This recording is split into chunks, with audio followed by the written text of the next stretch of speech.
Hello guys.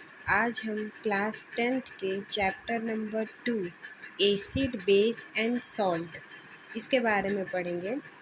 शुरुआत में तो हम बहुत बेसिक से स्टार्ट करेंगे, फिर धीरे धीरे हम, क्योंकि बेसिक जितने भी कॉम्पिटिटिव एग्ज़ाम्स होते हैं उसमें बेसिक चैप्टर्स के बेसिक बहुत ज़रूरी होते हैं, क्योंकि उनमें से ही क्वेश्चन बनते हैं।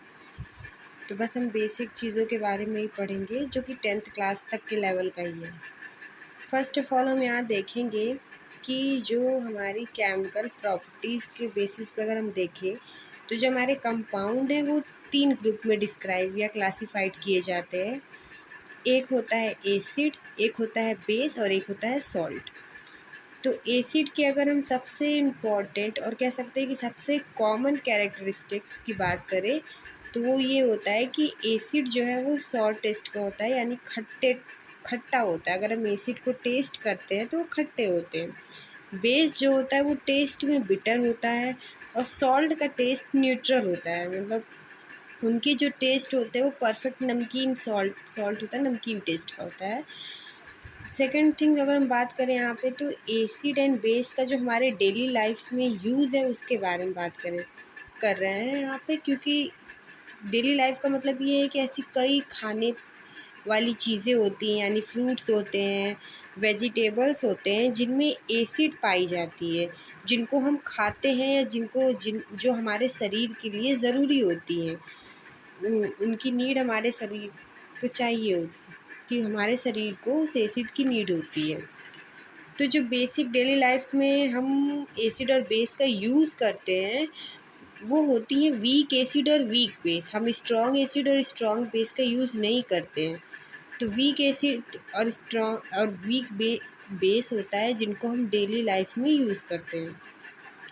फर्स्ट ऑफ ऑल बात करें तो लेमन, जो लेमन होता है इसमें साइट्रिक एसिड होता है। यहाँ पे ये चीज़ें है ना कि जो फ्रूट्स हैं या वेजिटेबल्स उनमें कौन कौन सी एसिड होती है उसके बारे में यहाँ पे बताया गया है। तो जो लेमन है उसमें साइट्रिक एसिड होता है, एप्पल में मैलिक एसिड होता है, कर्ड में लैक्टिक एसिड होता है, विनेगर में एसिटिक एसिड होता है, टर्मरिंड में यानी कि इमली में टार्ट्रिक एसिड होता है, अनराइप्ड मैंगो एंड ग्रेप्स यानी कि जो कच्चे मैंगो और कच्चे अंगूर में जो होता है वो टैट्रिक एसिड ही पाया जाता है। दोनों में ही, टैमरिंड में, अनराइप्ड मैंगो एंड ग्रेप्स में भी टैट्रिक एसिड ही होता है। आंवला जिसको गूसबेरी कहते हैं, ये एस्कॉर्बिक एसिड, इसमें जो अम्ल होते हैं यानी एसिड जो होता है वो एस्कॉर्बिक एसिड होता है। और आंवला में विटामिन सी भी पाया जाता है, और विटामिन सी का जो साइंटिफिक नेम है वो होता है एस्कॉर्बिक। एस्कॉर्बिक एसिड हम कहते हैं विटामिन सी। स्पिनच यानी कि पालक में ऑक्जेलिक एसिड होता है। टी एंड कॉफ़ी में बेंजोइक एसिड या सिनेमोइक एसिड होता है। आंट स्टिंग में फॉर्मिक या मेथनोइक एसिड कह सकते हैं। फॉर्मिक एसिड का कॉमन नेम फॉर्मिक एसिड होता है, ऐसे आईपीएसी नेम देखें तो मेथनोइक एसिड है। आंट स्टिंग माने जो जो हमें जब चींटियाँ काटती हैं ना, तो चींटियाँ काटती एक टाइप का एसिड रिलीज़ करती हैं, जिसकी वजह से हमें वहाँ पे रैशेस होने लगते हैं या हमें इचिंग होने लगती है, तो वो फॉर्मिक एसिड होता है। नेटल स्टिंग, नेटल एक तरीके का प्लांट होता है। उस प्लांट में जो उनकी स्टिंग होती है, जो उनके पतले पतले रेशे जैसे कांटे होते हैं, उनमें मेथनोइक एसिड होता है। जो अगर हमारे स्किन टच हो जाए उस नेटल प्लांट से तो हमें वहाँ पे उतने एरिया में एक जलन, बर्निंग जैसा फील होने लगेगा, जलन होगा और इचिंग होगी। बनाना में ब्यूट्रिक एसिड होता है, टोमेटो में भी ऑक्जेलिक एसिड होता है। ऑक्जेलिक एसिड यहाँ पे पालक और टोमेटो दोनों में पाया जाता है, जैसे कि टर्मरिन में और अनराइप्ड मैंगो एंड ग्रेप्स में टार्ट्रिक एसिड होता है। अब वीक बेस की बात किया जाए तो यहाँ पर जो लाइम वाटर होता है वो तो स्ट्रॉन्ग बेस होता है, जैसे चूने का पानी। जो चूना होता है, जैसे अपने घर की पुताई हम लोग करते हैं, उसमें हम वाटर डालते हैं ना, तो जो लाइम वाटर, जो चूने का पानी होता है, जैसे कि कैल्शियम है, जिसे हम कैल्शियम हाइड्रोक्साइड कहते हैं, वो स्ट्रॉन्ग बेस होता है, वो वीक बेस नहीं होता। मिल्क ऑफ मैग्नीशिया ये वीक बेस होता है। सोप सोडियम हाइड्रोक्साइड ये भी वीक बेस है, वीक बेस होता है। Window cleaner aluminium hydroxide. Web sting भी ततैया को कहते हैं।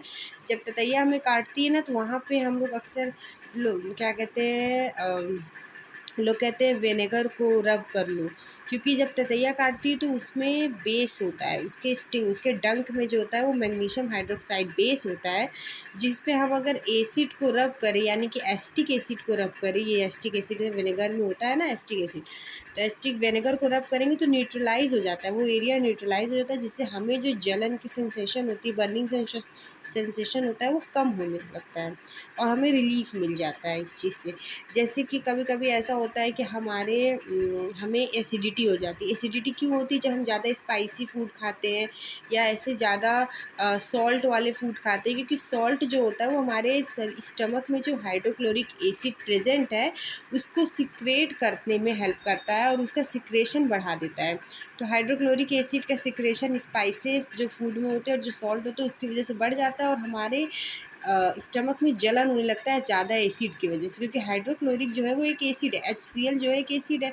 और जलन होने की वजह से हमें एक डॉक्टर की वजह से प्रिकॉशन दिया जाता है कि आप कोई भी एंटा एसिड या बेकिंग सोडा इस तरह की चीज़ों का यूज़ करें ताकि आपको एसिडिटी से रिलीव हो। तो मिल्क ऑफ मैग्नीशिया को ही एंटा एसिड कहते हैं। वो जो हमारी एंटा एसिड की गोली होती है उसमें मिल्क ऑफ मैग्नीशिया ही होता है, जो कि एक बेस है, और HCl जो है वो एक तरीके का एसिड है। और वो दोनों जब हम एसिड की ज़्यादा मात्रा होती है तो हम जब बेस लेते हैं तो वो न्यूट्रलाइज कर देता है, जिसकी वजह से हमें रिलीफ मिल जाता है एसिडिटी से। तो इस तरह से भी हमारे लिए बेस यूज़फुल होता है। वीक वीक बेस जो होता है वो यूज़फुल होता है डेली लाइफ में। ठीक है, तो ये डेली लाइफ की चीज़ें कि डेली लाइफ में कैसे हमारे लिए यूज़फुल होते हैं एसिड और बेस। ठीक है, अब सेकंड हम स्टार्ट करते हैं, इंडिकेटर की बात करते हैं। तो अब देखिए यहाँ पे इंडिकेटर क्यों आया भाई? हम जब जान ही गए थे कि एसिड जो होता है वो खट्टा होता है, बेस जो होता है वो कड़वा होता है, तो हमें फिर इंडिकेटर की ज़रूरत ही क्या थी? इंडिकेटर होता क्या, पहले हम ये जान लेते हैं। तो इंडिकेटर एक ऐसी चीज़ है जो हमें बताता है टेस्ट करके कि जो सब्सटेंस है वो एसिड है या बेस है। अलग अलग तरीके से वो हमें बताता है। हमें अलग अलग चीज़ों की वजह से, कभी हमें कलर के बदलाव की वजह से हमें पता चल जाता है कि भाई हाँ, ये कलर आ रहा है इसका मतलब है कि ये एसिड है, और ये कलर आ रहा है इसका मतलब ये बेस है। तो जब हमें ऑर्डर मतलब जब हमें ये चीज़ पता चल ही गई थी कि जो खट्टा है वो एसिड है, जो कड़वा है वो बेस है, तो हमें इंडिकेटर की क्या ज़रूरत थी? तो कई बार ऐसा होता है लेबोरेटरी में, अगर हम देखें तो कई ऐसे केमिकल होते हैं जो कि हम जिनको टेस्ट नहीं कर सकते, जो हार्मफुल होंगे हमारे लिए। जैसे हाइड्रोक्लोरिक स्ट्रॉन्ग एसिड को हम टेस्ट नहीं कर सकते, ना ही स्ट्रॉन्ग बेस को हम टेस्ट कर सकते, तो हम कैसे बताएं कि वो एसिड है कि बेस है? तो उसके लिए इंडिकेटर का यूज़ किया जाता है, क्योंकि हम इंडिकेटर का यूज़ करके ये पता कर लेते हैं कि ये एसिड है कि बेस है। जैसे कि इंडिकेटर भी यहाँ पे 3 तरीके के होते हैं। एक आर्टिफिशियल इंडिकेटर होता है, एक नेचुरल इंडिकेटर होता है, एक ऑल्फैक्टरी इंडिकेटर होता है। आर्टिफिशियल इंडिकेटर वो होता है जो कि हम लैबोरेटरी में बनाते हैं ऐसे सॉल्यूशन को, और फिर उसको एज ए इंडिकेटर हम यूज़ करते हैं। उसमें एसिड और बेस डालकर हम यूज़ करते हैं कलर के बेस पे कि भैया अगर ये कलर आ गया तो ये एसिड है, और ये कलर आ गया तो ये बेस है। ठीक उसी तरह नेचुरल इंडिकेटर की बात करें तो ये भी कलर के ही बेसिस पे हम पता करते हैं कि अगर ये कलर एसिड डालने पर ये कलर आ रहा है तो मतलब ये सॉल्यूशन डालने पर ये कलर आ रहा है, मतलब ये सॉल्यूशन एसिड है। और अगर दूसरा कलर या ऐसा कलर आ रहा है तो मतलब हम बेस मानते हैं उसको। तो कलर अभी हम आप बताएंगे कि कौन से कलर आने पर एसिड होता है और कौन से कलर आने पर बेस होता है। तो ओवरऑल अगर हम बात करें तो आर्टिफिशियल इंडिकेटर और नेचुरल इंडिकेटर दोनों ही कलर पर बेस्ड होते हैं। आर्टिफिशियल इंडिकेटर और नेचुरल इंडिकेटर में सिर्फ ये डिफरेंस होता है कि आर्टिफिशियल इंडिकेटर जो तो लैबोरेटरी में बनाया जाता है हमें टेस्ट करने के लिए एसिड और बेस को, और नेचुरल इंडिकेटर जो होता है वो हम नेचुरली इसको ऑब्टेन करते हैं। मतलब ये लैबोरेटरी में नहीं बनाया जाता, ये नेचुरली हमें मिलता है। जैसे कि litmus paper, China rose, turmeric, red cabbage, colour petal of some flower जैसे कि हाइड्रेंजिया, पिटोनिया और जेरेनियम। तो इस तरीके की सब ये ऑर्गेनिक वे में हमने ऑब्टेन किए हैं सारे इंडिकेटर को। तो यही अंतर है, नेचुरल का नाम से ही पता चल रहा है नेचुरल और आर्टिफिशियल में। तीसरी की बात करें तो ऑल फैक्ट्री इंडिकेटर, ये ऑर्डर यानी कि हम यहाँ पर एक चीज़ ये कह सकते हैं कि ऑल फैक्ट्री यानी क्या होता है, हमारे जो सेंस ऑर्गन्स होते हैं, हम सेंस ऑर्गन के किसी एक पार्ट के थ्रू या किसी सेंस ऑर्गन के प्रोसेस के थ्रू ही हम ये फाइंड कर लेते हैं कि भाई ये एसिड है सॉल्यूशन की बेस है। फॉर एग्जांपल ये एक तरीके का हाउस होल्ड प्रोसेस होता है। इसमें भी हम और फैक्ट्री इंडिकेटर का यूज़ भी हम एसिड और बेस के टेस्ट करने में ही करते हैं अपने स्मेल सेंस के दौरान, ठीक है। ऑर्डर के थ्रू, स्मेल के थ्रू हम अपने एसिड और बेस को टेस्ट करते हैं, जैसे कि अनियन, वैनिला इसेंस और क्लोव ऑयल ये 3 चीज़ों पर हम ये एक्सपेरिमेंट करते हैं। और ये 3 ऐसे इंडिकेटर हैं जो एसिड और बेस को टेस्ट करते हैं, ठीक है। जैसे यहाँ पर 2 इंडिकेटर थे, ऑरेंज मिथाइल और फिनाफ्थलीन, ये आर्टिफिशियल इंडिकेटर जिसमें हम एसिड बेस को टेस्ट कर रहे थे।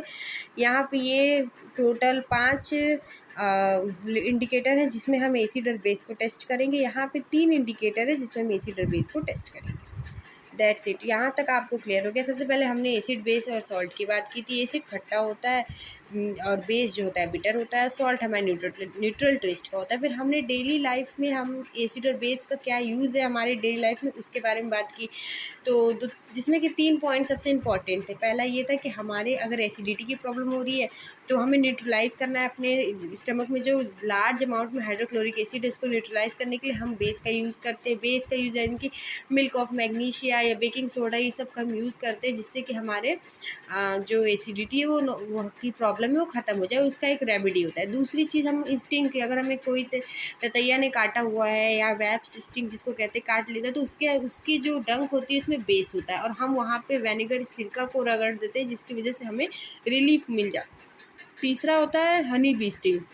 हनी भी जब काटती है तो उसके स्टिंग में फॉर्मिक एसिड होता है जिससे हमें रिलीफ पाने के लिए हमें वहाँ पे बेकिंग सोडा को रब करना पड़ता है और बेकिंग सोडा से को रब करने से हमें वहाँ पे न्यूट्रलाइज हो जाए। बेकिंग सोडा एक तरीके का बेस है, उसको हम अगर रब कर रहे होते हैं तो हमें वो न्यूट्रलाइजेशन कर देता है वहाँ पे जो भी एसिड मौजूद है हमारे स्किन में जिससे हमें रिलीफ मिल जाता है। तो एक ये चीज़ें हो गई। तो ये नेचुरल ये जिसमें हम पढ़े थे। और लेमन एप्पल ये आपको याद करना पड़ेगा कि किसमें कौन कौन सा एसिड होता है। जैसे लेमन, एप्पल, कर्ड ये सारे एक फ्रूट्स हैं, वेजिटेबल्स हैं जो अपने डेली लाइफ में हम यूज़ कर रहे हैं और इनमें कौन कौन से एसिड पाए जाते हैं ये आपको याद करने होंगे। तीसरे में इंडिकेटर की बात की थी तो हमें पता ही चल गया था इंडिकेटर का यूज़ हम क्यों करते हैं। हम इंडिकेटर का यूज़ करते हैं किसी भी सॉल्यूशन है जो कोई भी सॉल्यूशन है उसका नेचर क्या है, वो एसिड है कि बेस है, ये जानने के लिए हम इंडिकेटर का यूज़ करते हैं और हम ये टेस्ट करते हैं इंडिकेटर के थ्रू कि जो हमें सॉल्यूशन दिया गया है वो एसिड उस सॉल्यूशन का जो नेचर है वो एसिड का बेस का वो सारी चीज़ें आपने पहले पढ़ ली है। आर्टिफिशियल इंडिकेटर, नेचुरल इंडिकेटर और फैक्ट्री इंडिकेटर ये तीनों ही इंडिकेटर के टाइप्स होते हैं। आर्टिफिशियल वो होता है जो हम लेबोरेटरी में बनाते हैं टेस्ट करने के लिए सॉल्यूशन को। नेचुरल इंडिकेटर वो होता है जो हमें नेचर के थ्रू ऑब्टेन्ड होता है सॉल्यूशन को टेस्ट करने के लिए। और ऑल्फैक्टरी इंडिकेटर वो होता है जो हम स्मेल के थ्रू एसिड और बेस को टेस्ट करते हैं। जैसे कि इन सब में यहाँ पे आर्टिफिशियल में देखें तो orange methyl, phenolphthalein. Natural indicator में litmus paper, China rose, turmeric, red cabbage, colour petal, hydrangea, petunia and germanium ये सारी चीज़ें। एंड ऑल्फैक्टरी इंडिकेटर में देखें तो onion, vanilla essence, clove oil ये सारी चीज़ें हैं जिनसे हम एसिड और बेस का पता कर सकते हैं कि किसी भी सॉल्यूशन जो हमें सॉल्यूशन है सामने लैबोरेटरी में हम गए, हमें पता करना है कि भाई ये सॉल्यूशन एसिड का है कि बेस के नेचर का है। तो ये सारे इंडिकेटर्स जो है इन सब के थ्रू हम पता कर लेंगे। अब आते हैं इंडिकेटर के पर कि सारे इंडिकेटर कब कब कैसे कैसे। हम तो ये जान गए कि ये इंडिकेटर के थ्रू हम पता कर लेंगे कि ये एसिड है कि सॉल्यूशन की बेस है, पर ऐसा क्या होगा, ऐसा कौन सा कलर आएगा जिससे हम ये जान जाएंगे कि हाँ ये एसिड है और ये बेस है। तो इसके लिए हमें कलर को नोटिस करना पड़ेगा और कलर हमें जानना पड़ेगा कि कब एसिड के कलर एसिड जब सॉल्यूशन एसिड है तो कौन सा कलर आता है और जब सॉल्यूशन बेस है तो कौन सा कलर आता है। तो यहाँ पे देखिए लिखा है ना कलर चेंज ऑफ इंडिकेटर। सबसे पहले इंडिकेटर की बात करें तो कलर चेंज हो रहा है इंडिकेटर के यहाँ सारे नाम दिए हैं। न्यूट्रल कलर जो कलर का भी जो न्यूट्रल कलर नेचुरल कलर का मतलब ये है कि इंडिकेटर का भी तो कुछ अपना कलर होगा। न्यूट्रल कलर जिस कलर में वो प्रेजेंट ही है। एसिड में डालने पे उसका कलर क्या होगा और बेस में डालने पे उसका कलर क्या होगा वो यहाँ दिया है। तो सबसे पहले हम बात करें लिटमस की। तो अब नेचुरल इंडिकेटर है तो हमें ये भी तो जानना है ना कि लिटमस ऑब्टेन्ड कैसे होता है या लिटमस ऑब्टेन्ड कहाँ से किया जाता है। तो जो ये लिटमस होता है ना इसे हम लाइकेन से ऑब्टेन करते हैं। अब लाइकेन के बारे में हमें आपको डिटेल में बताना होगा कि लाइकेन होता क्या है। ठीक है। तो लाइकेन के बारे में अगर डिटेल में बात करें तो लिटमस को एक्सट्रैक्ट किया जाता है लाइकेन से। ठीक है, लाइकेन से हम लिटमस को एक्सट्रैक्ट करते हैं, मतलब निकाल लेते हैं, बनाते हैं, ये शॉर्ट में समझे तो। दूसरी चीज़, अब लाइकेन कहाँ से मिलता है, हमने ये लिटमस को लाइकेन से बनाया जाता है। अब लाइकेन कहाँ से आता है, तो लाइकेन जो है वो थैलोफाइट डिवीज़न होता है। जैसे किंगडम आपने पढ़ा होगा बायोलॉजी में कि किंग क्लासिफिकेशन ऑफ ऑर्गेनिज्म का होता है, जिसमें कि पहले किंगडम, फाइलम, ये सारी चीज़ें होती हैं। तो किंगडम की बात की जाए यहाँ पे तो डिवीज़न है थैलोफाइट। एक थैलोफाइट डिवीज़न है जिसमें कि एल्गी और फंगी का सिम्बियोटिक एसोसिएशन होता है, जिसके थ्रू हमें लाइकेन मिलता है। लाइकेन एक तरीके से पॉल्यूटिंग एजेंट, जो लाइकेन जिसकी वजह से कम हो रहा है, जो लाइकेन के लिए हार्मफुल है, वो होता है sulphur oxide gas. Sulphur dioxide gas जो होता है वो लाइकेन के लिए हार्मफुल होता है। तीसरी चीज़ देखें तो लाइकेन जो है वो हमें पता चल गया कहाँ से मिलता है। लाइकेन हमें एल्गी और फंगी, ये दो तरीके के ऑर्गेनिज्म होते हैं, उनका जब सिम्बियोटिक एसोसिएशन हो रहा होता है, जब दोनों एक साथ मिल रहे होते हैं तो लाइकेन को प्रोड्यूस करते हैं। अभी बहुत डिटेल में अगर आप जानने की कोशिश करें तो सिम्बियोटिक एसोसिएशन का मतलब ये होता है एक ऐसा मिलन जिसमें कि दोनों का फ़ायदा हो। जैसे कि एल्गी और फंगी दोनों फ़ायदा कर एक दूसरे का प्रॉफिट कर रहे हो, वो होता है सिम्बियोटिक एसोसिएशन। तो जब सिम्बियोटिक एसोसिएशन होगा तो लाइकेन प्रोड्यूस हो जाएगा। और जब लाइकेन प्रोड्यूस होगा तो लाइकेन से ही हम लिटमस पेपर बनाते हैं। ठीक है। लिटमस पेपर भी दो तरीके के होते हैं, एक रेड लिटमस पेपर, एक ब्लू लिटमस पेपर। तो रेड लिटमस पेपर का यूज़ हम बेस को चेक करने में करते हैं, और ब्लू लिटमस पेपर का यूज़ हम एसिड को चेक करने में यूज़ करते हैं। तो यहाँ पे अब स्टार्टिंग करते हैं, यहाँ पे फिर अपने वापस टॉपिक पे आते हैं। तो हमें पता चल गया ना कि लाइकेन हमें कहाँ से मिल रहा है, नेचुरली हमें ये लिटमस हमें नेचुरली लाइकेन से मिल रहा है। पर्पल कलर का इसका एक पर्पल कलर का डाई होता है ये ब्लू लिटमस को जब रेड में बदल जाए, मतलब ब्लू लिटमस जब रेड में बदल जा रहा है, इसका मतलब ये कि वो सॉल्यूशन एसिड है। मतलब एक लिटमस पेपर आता है, छोटे छोटे लिटमस पेपर होते हैं, वो लिटमस पेपर का कलर होता है। तो जब वो ब्लू लिटमस पेपर को हम सॉल्यूशन में डिप करते हैं, ब्लू लिटमस पेपर को जब हम सॉल्यूशन में डिप करते हैं, अगर वो बदल जाए आपका रेड में, इसका मतलब वो एसिड है। और दूसरी तरफ अगर हम रेड लिटमस पेपर, मतलब वही पेपर रेड कलर में होता है, और उसको अगर किसी सॉल्यूशन में डाल रहे हैं और वो सॉल्यूशन में डालते ही वो पेपर जो है ब्लू कलर में चेंज हो जाए, मतलब वो बेस है। तो ये चीज़ें हैं, इससे हम जान जाएंगे कि लिटमस के थ्रू हम जान जा रहे हैं यहाँ पे कि वो सॉल्यूशन एसिड है या बेस। दूसरा टर्मरिक की बात करें तो टर्मरिक पाउडर आप सबके घर में होगा। ठीक है, हल्दी पाउडर। तो अब हल्दी पाउडर में हम क्या कहते हैं, एसिड और बेस को कैसे चेक करते हैं। सबसे पहले हम क्या करते हैं, टर्मरिक को लेते हैं और उसमें वाटर डालते हैं, वाटर के ड्रॉप्स डालते हैं। हम ये कर सकते हैं कि एक जार में वाटर लें और उसमें हल्दी डाल दें।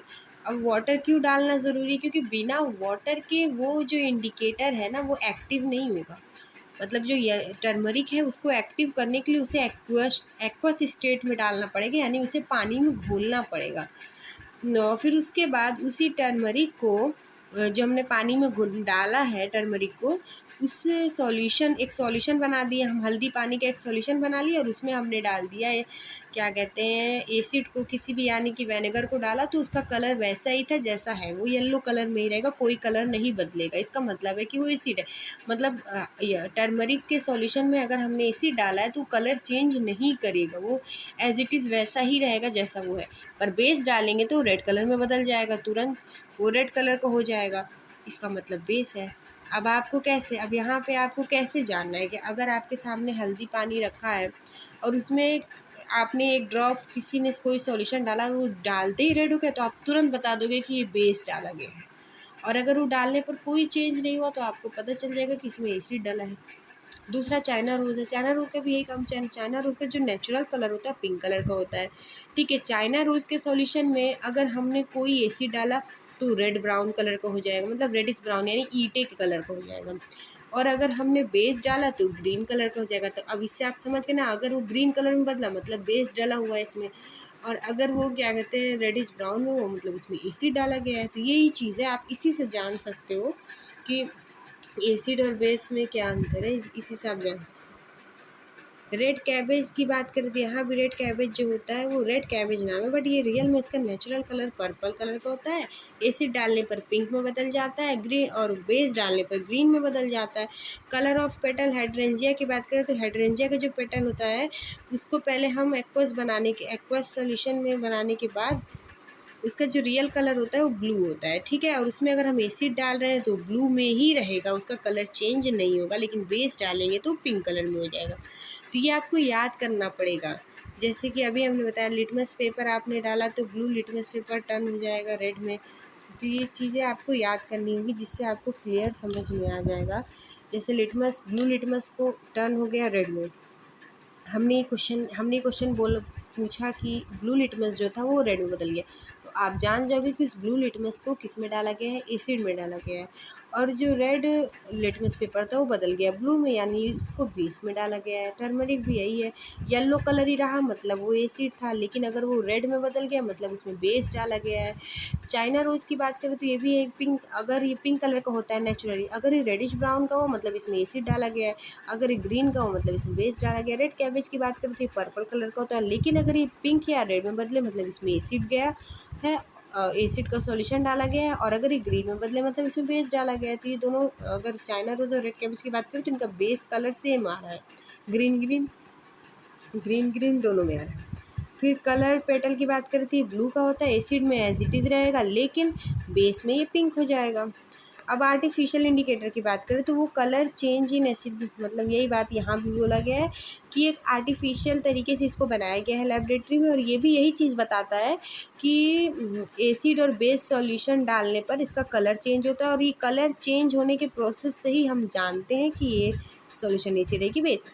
फेनोल्फथालीन की बात करें तो ये कलरलेस होता है, मतलब ये इसका जो नेचुरल कलर होता है कोई कलर नहीं होता, पानी जैसा होता है, कलरलेस होता है। पर अगर इसमें एसिड डालते ही कलरलेस ही रहेगा, इसमें कोई बदलाव नहीं आएगा, लेकिन बेस डालते ही इसका कलर पिंक हो जाएगा। मतलब फेनोल्फथालीन अगर आपके सामने लाया गया है, उस आपको बताया नहीं गया है कि इसमें क्या डाला जा रहा है, ठीक है, और बस आपके सामने एक सॉल्यूशन डाल दिया गया, और सॉल्यूशन डालते ही क्या कहते हैं इसका कलर जो है वो चेंज हो गया, पिंक में हो गया। इसका मतलब है कि इसमें भी आप तुरंत, अगर आपको ये चीज़ पता रहेगी तो आप तुरंत जान जाओगे कि फेनोल्फथालीन में जो है वो बेस डाला गया है। दूसरी चीज़ बात करें तो अगर मिथाइल ऑरेंज की बात करें तो मिथाइल ऑरेंज होता तो ऑरेंज कलर का है, लेकिन अगर इसमें एसिड डाल दो तो रेड में हो जाता है, और बेस डाल दो तो येलो में हो जाता है। सॉरी। अब और फैक्ट्री इंडिकेटर की बात करें तो ये अनियन और वनीला में एक एक्सपेरिमेंट किया गया, और यहाँ पे हम अब कलर के थ्रू नहीं जान रहे हैं, यहाँ पे टेस्टिंग कलर के थ्रू नहीं हो रही है, अब यहाँ पे टेस्टिंग हो रही है ऑर्डर के थ्रू, यानी स्मेल के थ्रू। तो किसी भी इसको हम ऐसे समझ सकते हैं कि ऑनियन किसी भी कपड़े में हमने प्याज को रख दिया, और उसके बाद उसमें प्याज के जितने भी कहते हैं ना, प्याज का जो भी लिक्विड होता है उसमें उस कपड़े में अच्छे से मिक्स हो गया, और उसके बाद हमने उस स्ट्रिप को, क्लॉथ स्ट्रिप को, जिसमें कि अनियन का स्मेल आ रहा था, उसको हमने एसिडिक सॉल्यूशन में डाल दिया।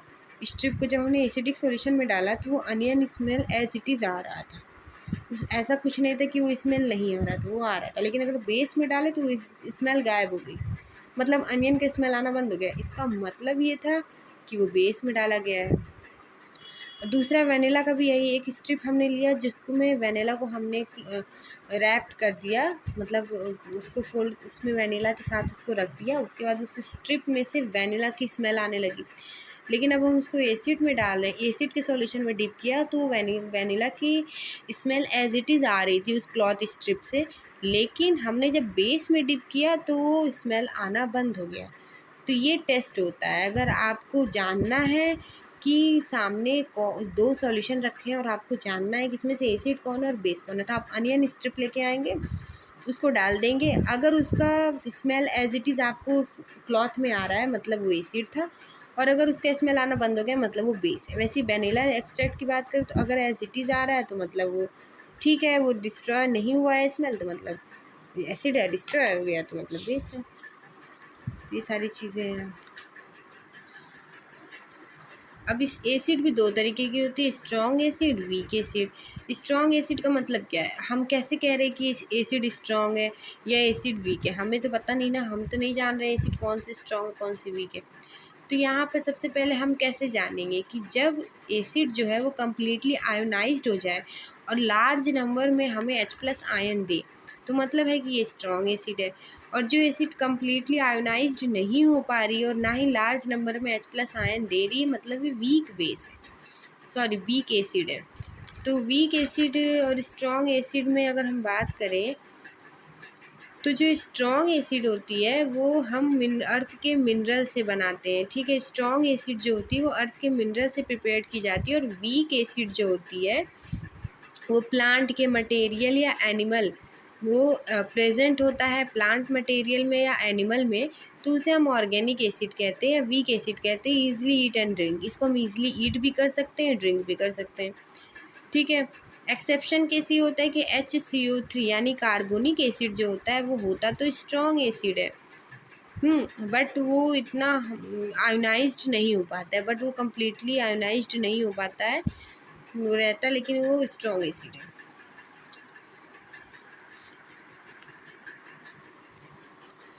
अब यहाँ बात करते हैं स्ट्रॉन्ग एसिड में कौन कौन से एलिमेंट, कौन कौन से कंपाउंड होते हैं। तो हाइड्रोक्लोरिक एसिड स्ट्रॉन्ग एसिड है, नाइट्रिक एसिड स्ट्रॉन्ग एसिड है, सल्फ्यूरिक एसिड स्ट्रॉन्ग एसिड है, हाइड्रोजन आयोडाइड स्ट्रॉन्ग एसिड है, हाइड्रोजन ब्रोमाइन भी स्ट्रॉन्ग एसिड है, हाइड्रोजन क्लोरीन टेट्राऑक्साइड भी स्ट्रॉन्ग एसिड है, हाइड्रोजन क्लोराइड और ट्राईऑक्साइड भी स्ट्रॉन्ग एसिड है, हाइड्रोजन क्लोरिक ट्राईऑक्साइड भी स्ट्रॉन्ग एसिड है। तो ये सारी सब, ये जितनी भी आपको दी गई है सब स्ट्रॉन्ग एसिड है।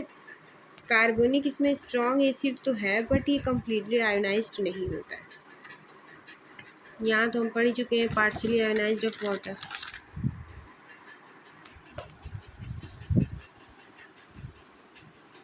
और small amount of hydrogen ion, तो ये चीज़ वीक एसिड की दो प्रॉपर्टी है। वीक एसिड की दो प्रॉपर्टी है, सबसे पहले पार्शियली आयोनाइज्ड ऑफ वाटर और small amount of hydrogen ion. और यहाँ पे तो आप जान ही रहे वीक एसिड जो होता है वो किस में प्रेजेंट होता है, प्लांट के मटेरियल में या एनिमल की, तो पढ़ चुके, ये सारी चीज़ें हम पढ़ चुके हैं। अब आप नीचे आते हैं नेक्स्ट टाइम। कंसनट्रेटेड एसिड में और डाइल्यूटेड एसिड में क्या अंतर है और क्या होते हैं दोनों। तो कंसनट्रेटेड एसिड में H2O जो होता है, जो वाटर होता है, उसकी पॉसिबिलिटी बहुत कम होती है, ठीक है। कंसनट्रेटेड एसिड यानी गाढ़ा गाढ़ा अम्ल, जिसमें कि वाटर बहुत कम होगा। डाइल्यूटेड एसिड यानी पतला अम्ल, जिसमें कि वाटर की मात्रा ज़्यादा होगी, यही अंतर है।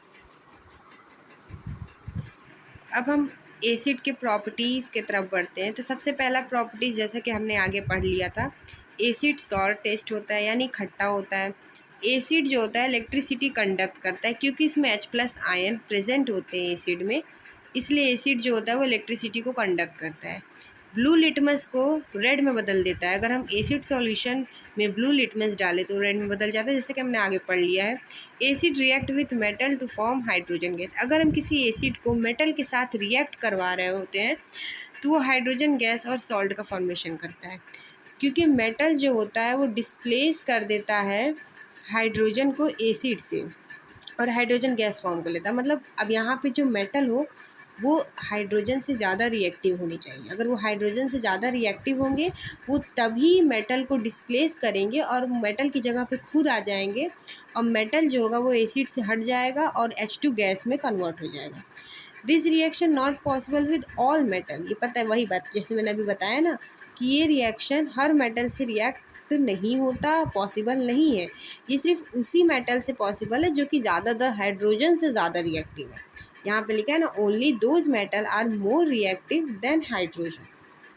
अब यहाँ पे एक ठो रिएक्शन भी मैंने लिखा है जिसको आप देखिए यहाँ पे समझ सकते हैं।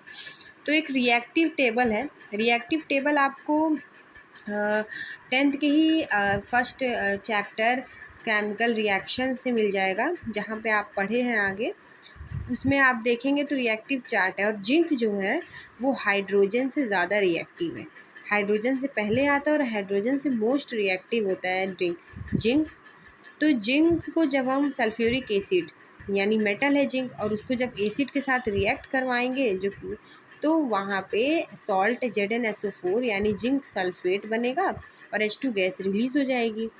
ठीक उसी तरीके से अगर हम देखें तो बेस के साथ भी अगर हम मेटल को रिएक्ट करवा रहे हैं तो जो मेटल है वो OH को रिलीज़ कर देगा, यानी कि वो सोडियम जिंकेट बना लेगा और OH को सोडियम जिंकेट बनाएगा और H2 गैस रिलीज़ कर देगा। तो ये सोडियम हाइड्रोक्साइड है जो कि एक बेस है। तो यहाँ पे हमने ये दो रिएक्शंस देख लिए और दोनों रिएक्शंस थे एसिड के। एक रिएक्शन था एसिड का, दूसरा रिएक्शन था बेस के साथ। तो ये चीज़ें हैं कि जब एसिड को मेटल के साथ रिएक्ट कराएंगे तो सॉल्ट और हाइड्रोजन गैस रिलीज होगा। अब आगे बढ़ते हैं। एसिड को अगर हम मेटल कार्बोनेट या मेटल हाइड्रोजन कार्बोनेट के साथ रिएक्ट करवाते हैं तो कार्बन डाइऑक्साइड का फॉर्मेशन करेगा, कार्बन डाइऑक्साइड गैस का फॉर्मेशन करेगा। यहाँ पर देखिए मेटल कार्बोनेट, ठीक है, मेटल कार्बोनेट को हम एसिड के साथ रिएक्ट करेंगे तो सॉल्ट, CO2 और H2O गैस का फॉर्मेशन करेगा। मेटल हाइड्रोजन कार्बोनेट को भी हम अगर एसिड के साथ रिएक्ट करवाएंगे तो भी सेम सॉल्ट, कार्बन डाइऑक्साइड और H2O गैस का फॉर्मेशन करेगा। अब यहाँ एक रिएक्शन देख लेते हैं। तो सोडियम कार्बोनेट ये एक तरीके का मेटल कार्बोनेट है, जैसे ऊपर था example metal carbonate. Sodium carbonate को एसिड यानी कि हाइड्रोक्लोरिक एसिड, ये एसिड के साथ कराना तो हाइड्रोक्लोरिक एसिड के साथ रिएक्ट करवाएंगे तो हमें सोडियम क्लोराइड मिलेगा यानी NaCl मिलेगा और इसके साथ साथ कार्बन डाइऑक्साइड गैस और H2O वाटर जो होगा वो रिलीज होगा। सेकेंड अगर रिएक्शन देखें तो यहाँ पे क्या है, पहला तो मेटल कार्बोनेट तो दूसरा मेटल हाइड्रोजन कार्बोनेट। तो यहाँ मेटल हाइड्रोजन कार्बोनेट के एग्जाम्पल ये देखिए, सोडियम हाइड्रोजन कार्बोनेट, ये है मेटल हाइड्रोजन कार्बोनेट का एग्जाम्पल, जहाँ पर अगर हम इसको एसिड हाइड्रोक्लोरिक एसिड के साथ रिएक्ट कराते हैं तो सोडियम क्लोराइड का फॉर्मेशन होता है, साथ में कार्बन डाइऑक्साइड का और H2O यानी कि वाटर का फॉर्मेशन होता है। तो यहाँ पे सबसे बड़ी चीज़ ये दो रिएक्शन आपको देखने को मिल गई, जिसमें कि एक सोडियम कार्बोनेट यानी मेटल कार्बोनेट का फॉर्मूला एग्जाम्पल है और एक सोडियम हाइड्रोजन कार्बोनेट यानी मेटल हाइड्रोजन कार्बोनेट का एग्जाम्पल है। अब आते हैं CO2 गैस। हम तो ये जान रहे हैं कि ये दोनों ही रिएक्शन में CO2 गैस निकल रही है। CO2 गैस भी कलरलेस होती है, O2 गैस भी कलरलेस होती है। तो हम कैसे जानेंगे कि जो गैस निकल रही है वो CO2 गैस ही निकल रही है, ना कि O2? तो ये जानने के लिए हम एक रिएक्शन कर सकते हैं, कह सकते हैं केमिकल रिएक्शन करेंगे, जिसमें कि हम क्या करेंगे, जो CO2 गैस निकल रही है उसको लाइम वाटर में डाल देंगे, पाइप के थ्रू लाइम वाटर में डाल देंगे। लाइम वाटर यानी चूने का पानी में डाल देंगे CO2 गैस को। तब जैसे ही चूने के पानी में डालेंगे वो CO2 गैस जो कि कैल्शियम कार्बोनेट का फॉर्मेशन कर देगी और साथ में वाटर का। कैल्शियम कार्बोनेट फॉर्म हो गई, हमें कैसे पता चलेगा? जैसे ही लाइम वाटर में हम CO2 को डालेंगे तो जो वो लाइम वाटर जो है, लाइम वाटर में CO2 गैस को पास कराएंगे जैसे ही, तो वाटर जो होगा वो मिल्की कलर में कन्वर्ट हो जाएगा और एक प्रेसिपिटेशन जो मतलब वाइट PPT का फॉर्मेशन, मतलब नीचे वाइट जम जाएगा टेस्ट ट्यूब में। और टेस्ट ट्यूब में जितना भी पानी है क्या कहते हैं लाइम वाटर है, वो सारा क्या कहते हैं मिल्की में कन्वर्ट हो जाएगा। तो हम समझ जाएंगे कि ये जो गैस है वो CO2 गैस है। दूसरी चीज़ अगर हम देखें तो फिर अगर हम CO2 कैल्शियम कार्बोनेट के फॉर्मेशन के बाद भी हम उसमें CO2 गैस और H2O को पास कराते रहेंगे, तो मतलब कराना बंद नहीं कर रहे हैं, अभी भी CO2 और H2O को पास करा रहे हैं, तो वो बदल जाएगा कैल्शियम हाइड्रोजन कार्बोनेट में और ये कैल्शियम हाइड्रोजन कार्बोनेट का फॉर्मेशन कर देगा और ये जो होगा वाटर में पूरी तरीके से सॉल्युबल हो जाएगा। यानी कि अब जो नीचे पानी के सफ़ेद वाइट PPT यानी वाइट सॉलिड पार्टिकल इकट्ठा हो गए थे, जमे हुए थे, वो डिज़ोल्व हो जाए, वो घुल जाएंगे पूरी तरह पानी में और पानी अब मिल्की से बदल कर पानी के कलर में हो जाएगा, मतलब कलरलेस मिल्की वाटर पूरा ख़त्म हो जाएगा, मिल्कीनेस चली जाएगी उस वाटर। तो यहाँ नोट करके हमें लाइम स्टोन हो या मार्बल हो या चॉक हो, ये सब डिफरेंट फॉर्म होते हैं same chemical compound calcium carbonate के, जो कि एक सब कैल्शियम कार्बोनेट के अलग अलग तरीके के केमिकल कंपाउंड होते हैं। ठीक है, ये मतलब सब कैल्शियम कार्बोनेट से ही मिलकर बने होते हैं, चाहे लाइम स्टोन की बात करो, चाहे मार्बल की करो, चाहे चॉक की करो, सब कैल्शियम कार्बोनेट से ही मिलकर बने होते हैं। Egg shell are also made by calcium carbonate, एक सेल भी कैल्शियम कार्बोनेट से मिलकर बना होता है। CO2 gas not support combustion, it can extinguish a burning substance, ये कम्बशन को सपोर्ट नहीं करता है बल्कि ये बर्निंग सब्सटेंस को में ही सपोर्ट करता है। कम्बशन क्या होता है, जैसे कि मतलब जो हीट को एब्जॉर्ब कर ले रही है। एक्सटिंग्यूश क्या होता है, जो हीट एब्जॉर्ब ने इवॉल्व कर रही है, तो CO2 उसमें सपोर्ट करता है। अब यहाँ पे एसिड रिएक्ट विथ बेस, ठीक है। अब एसिड अभी सबसे पहले मेटल से रिएक्ट हुआ, फिर एसिड मेटल कार्बोनेट से रिएक्ट हुआ, फिर एसिड मेटल हाइड्रोजन कार्बोनेट से रिएक्ट हुआ, अब एसिड जो है वो बेस से रिएक्ट होगा। एसिड जब बेस से रिएक्ट करेगा तो इस प्रोसेस को हम न्यूट्रलाइजेशन प्रोसेस कहते हैं, जिसमें कि सॉल्ट और वाटर का फॉर्मेशन होगा।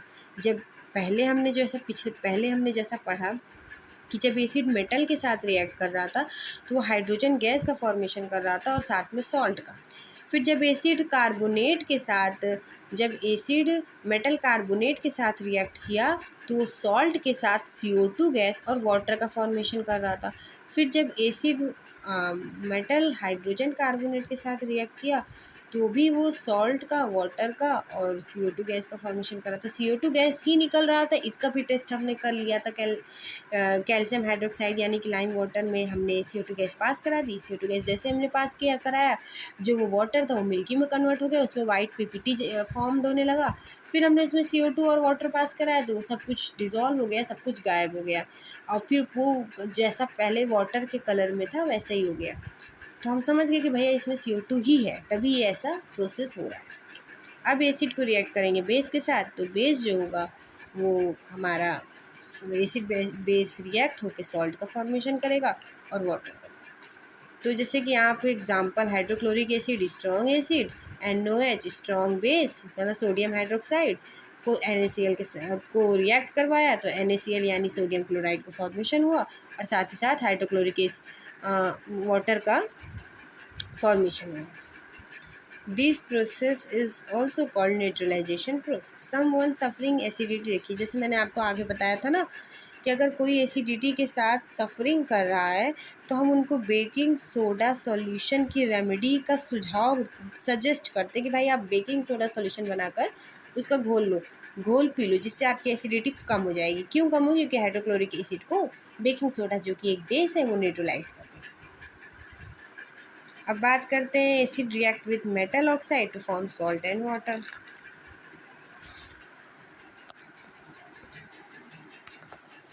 एसिड जो है जो कि मेटल ऑक्साइड के साथ रिएक्ट करता है और फॉर्मेशन करता है किसका? सॉल्ट का और वाटर का। तो यहाँ पे मेटल ऑक्साइड क्या है? Copper oxide plus hydrochloric acid जो कि एक एसिड है, ये रिएक्ट करेगा तो फॉर्मेशन होगा कॉपर क्लोराइड का यानी कि सॉल्ट का, जो कि ब्लू ग्रीन कलर का होता है और कॉपर ऑक्साइड ब्लैक कलर का होता है। ठीक है, कॉपर ऑक्साइड अगर आप लेबोरेटरी में कैसे पहचानोगे कॉपर ऑक्साइड कहाँ है, तो कॉपर ऑक्साइड जो होता है ब्लैक कलर का होता है। जैसे आप उसमें हाइड्रोक्लोरिक एसिड डालोगे तो वो जो कॉपर ऑक्साइड ब्लैक कलर का था वो ब्लू ग्रीन में कन्वर्ट हो जाएगा और वाटर का फॉर्मेशन होगा। एंटा एसिड को हम मिल्क ऑफ मैग्नीशिया कहते हैं। ये यहाँ पे एक नोट करके यहाँ पे जानने वाली चीज़ है, एंटा एसिड को मिल्क ऑफ मैग्नीशिया कहते हैं और ये हेल्प करता है HCl को न्यूट्रलाइज करने में जो हमारे स्टमक प्रेजेंट होता है। तो यहाँ पे सिंपल से यही था कि आप ब्लैक कलर के सॉल्यूशन में आप मेटल ऑक्साइड को एसिड के साथ रिएक्ट करोगे तो सॉल्ट और वाटर का फॉर्मेशन होगा, जो कि यहाँ पे हो रहा है। कॉपर ऑक्साइड को आपने HCl के साथ किया तो आपको कॉपर क्लोराइड और ब्लू जो कि ब्लू ग्रीन कलर का होता है वो आपको मिल जाएगा, साथ में वाटर। एसिड का कोरेसिव नेचर भी होता है। अब कोरेसिव नेचर क्या होता है इसके बारे में सबसे पहले जान लेते हैं। तो वो एसिड या वो मिनरल एसिड जो कि आपके स्किन में अटैक करे और आपकी स्किन पर जहाँ भी वो मिनरल एसिड गिरा वो पूरा खा जाता है उस एरिया को, मतलब उस एरिया में कुछ भी पार्ट नहीं बचा होता है, उसको पूरा खा लेता है। यानी mineral acid cause some burn on skin and attack and eat up material like cloth, wood, metal structure and stone work, so they are said to be corrosive। Corrosive का ये नेचर होता है, जहाँ भी गिरता है उस पूरे एरिया को पूरी तरीके से खा जाता है, यानी कि वहाँ पे कुछ नहीं बचता है, वो खाली हो जाता है। अगर वो लकड़ी पे गिरेगा तो वहाँ पे लकड़ी पे देखिएगा जितने में गिरेगा उतने में होल हो जाएगा, कोई रेजिडुअल पार्ट वहाँ पर नहीं होगा। स्किन में गिरेगा तो स्किन में उतने एरिया में ब्लैक होल हो जाएगा। तो स्ट्रॉन्ग एसिड यानी कि यहाँ पे मिनरल एसिड जो कि स्ट्रॉन्ग एसिड है, और स्ट्रॉन्ग बेस की बात करें जैसे कि सोडियम हाइड्रोक्साइड, ये भी बहुत कोरिजिव होता है, ये भी हमारे स्किन को डिस्ट्रॉय कर देता है अगर उस पर गिरता है तो स्ट्रॉन्ग एसिड इतने कोरिजिव नेचर के होते हैं, चाहे स्ट्रॉन्ग एसिड हो चाहे स्ट्रॉन्ग बेस हो, वो इतने डेंजरस होते हैं, समझ लीजिए अगर जहाँ भी गिरता है वो उस एरिया को ख़त्म कर देता है पूरा। अब यहाँ पे नेक्स्ट टॉपिक है what do all acid have in common. Acid में सबसे कॉमन चीज़ क्या है? तो जितनी भी एसिड होते हैं ना वो सब अगर हम वाटर में डिज़ोल्व कर रहे होते हैं तो हाइड्रोजन आयन प्रोड्यूस करते हैं, यानी H+ आयन को प्रोड्यूस करते हैं। जैसे कि HCl को डिज़ोल्व किया H+ एन Cl, H2SO4 को तो H+ SO4 2- एंड HNO3 को हमने डिज़ोल्व किया तो H+NO3- CH3CO, H को डिज़ोल्व किया तो CH3CO O- प्लस H+। तो एक्वस सॉल्यूशन, लेकिन यहाँ पर एक एक्सेप्शन केस ये भी है कि ज़रूरी नहीं कि जितने भी एलिमेंट जिनमें कि H+ जिसमें कि हाइड्रोजन प्रेजेंट हो वो सब वाटर के प्रेजेंस में H+ आयन देंगे। जैसे कि aqueous solution of glucose and alcohol do not show acidic character because does not separate H+ ion on dissolving water, यानी कि वाटर में डिज़ोल्व करते ही इनका H+ आयन सेपरेट नहीं होगा। H+ आयन होगा ज़रूर, ऐसा नहीं है इस कंपाउंड में H+ आयन नहीं होगा, होगा ज़रूर H+ आयन, पर वो डिसोसिएट नहीं होगा, यानी कि वाटर में डालते ही वो सेपरेट नहीं होगा, और जब सेपरेट ही नहीं होगा तो हमें एसिडिक कैरेक्टर शो ही नहीं करेगा। इसीलिए एक्वस ग्लूकोज और अल्कोहल में इलेक्ट्रिसिटी कंडक्ट नहीं होती क्योंकि इसका एक कैरेक्टर या नेचर एसिडिक ही नहीं होता है। तो यहाँ पे ये कह सकते हैं कि thought all the acid contain hydrogen but all the hydrogen containing compound are not acid. हम ये कह सकते हैं कि जितने भी हाइड्रोजन कंटेन है वो सब एसिड कहलाएंगे, लेकिन सारे एसिड, लेकिन हम ये नहीं कह सकते कि जितने भी हाइड्रोजन कंटेनिंग कंपाउंड है वो एसिड नहीं होते हैं। समझिए यहाँ पे क्लियर ये चीज़ कही गई है।